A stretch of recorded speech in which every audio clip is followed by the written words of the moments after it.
Good morning, Mets fans, and happy Friday. It is the day after opening day when, as is usually the case, the New York Mets were victorious yesterday, changing their fortunes in opening days in March. Earlier this week, I had tweeted that the Mets were 1-3 on opening days in March, which is a contrast to their best record in baseball on opening day. But yesterday they broke that spell, and it was about as good an opening day and a well-rounded an opening day as I think we've seen in a long time. And I know it's just one game, and I'm trying to keep that in perspective, but I'm very excited about the way things unfolded yesterday, and I'm going to talk about it today.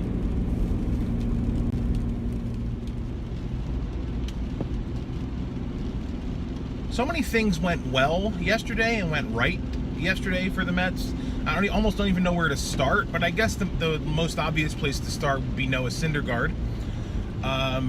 Noah looked really good, albeit he did give up the 2 home runs, but he did look really good. Of course, he struck out 10 batters, becoming only the second Met in franchise history to record double-digit strikeouts on opening day, the other being Pedro Martinez in 2005. Noah being Noah and having the phenomenal sense of humor and social media presence that he has. Noah, after the game, called out a fan who a few weeks back said that if Noah had double-digit strikeouts or 10 or more strikeouts on opening day, he would dye his hair blonde. And the only thing that was missing from Noah's tweet to this guy was the Lannister banner. He basically said, "Pay your debts," which I thought was really funny. But anyway, so Noah was awesome yesterday, and it didn't stop there. From a pitching standpoint, everybody got the job done. Robert Gsellman looked phenomenal in relief. Anthony Swarzak looked good in relief. Even Familia looked really good in a non-save situation, which was sort of like, Familia doesn't seem to perform well in non-save situations, but even he looked good. And again, I'm understanding it's one game, right? It's very much one game, and things can go south quick. We all know that. But from a pitching side of the ball, from that perspective, they all looked really, really good.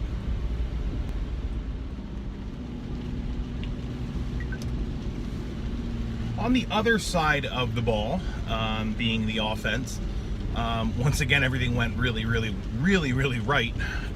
Everybody had a hit in the starting lineup except for the cleanup hitter, Asdrubal Cabrera. And honestly, the only thing I could think of to complain about yesterday was that the fact that he was hitless, and the fact that he was batting cleanup at all. It was an odd lineup construction yesterday. But hey, dude, how can you argue the results? I mean, like I said, everybody hit except for Cabrera.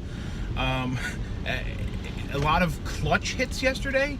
If we expect it from Cespedes, we've seen it from Cespedes over his 3 years with the Mets, or 2+ years with the Mets.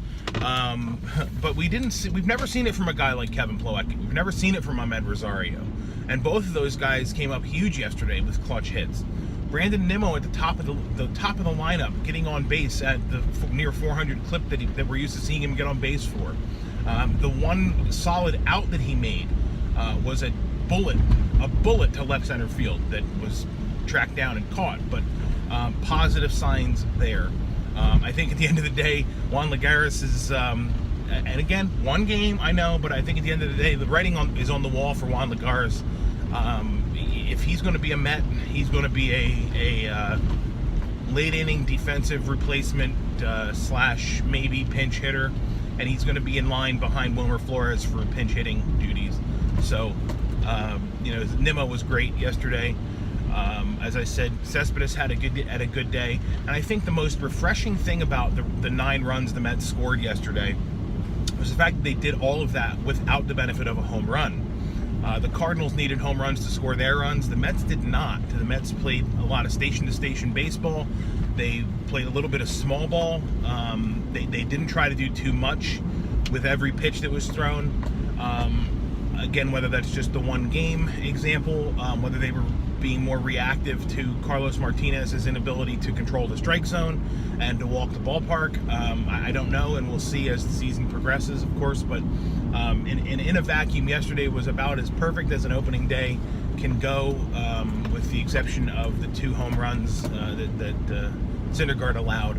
I do want to make a comment about Syndergaard's post-game show post-game comments, where he said, I'm a little bummed or a little ticked at myself for letting that kid get too comfortable in there.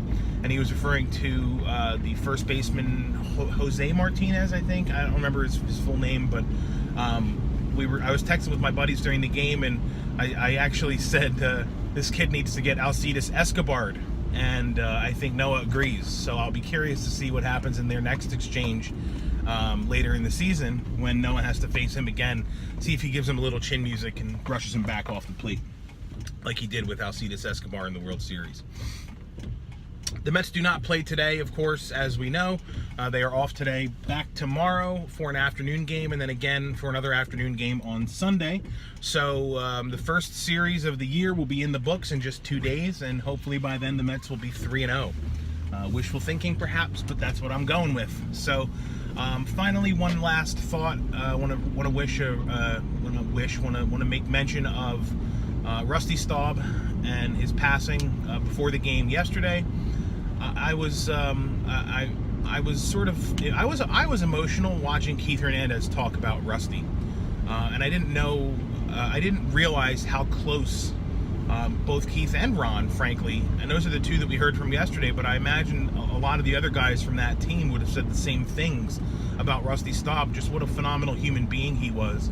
And the comment that Keith made about Rusty sort of selecting to end his own career in order to stay in New York, run his restaurant, and continue to pursue the charitable organizations that that Rusty involved himself with, that speaks volumes. And the fact that Keith pretty much said, look, Rusty could have gone to the American League, DH'd for a couple years, got to 3,000 hits, and probably become a Hall of Famer. But he decided not to do that. And there's a lesson to be learned there from Rusty Staub. And I think we'll see a number 10 patch thrown up, or maybe a number 4 patch thrown up on the sleeves, or maybe it's a 4/10 or something, to represent Rusty for the season. But if there's a guardian angel out there watching over this team, there can't be a better guy than Rusty Staub to do it. So rest in peace, Rusty. Sorry to end on a downer, but I am going to end it now. Thanks for watching. I can say, in addition to Let's Go Mets this week, put it in the books. I'll be back in a couple of days. Until then, let's go Mets.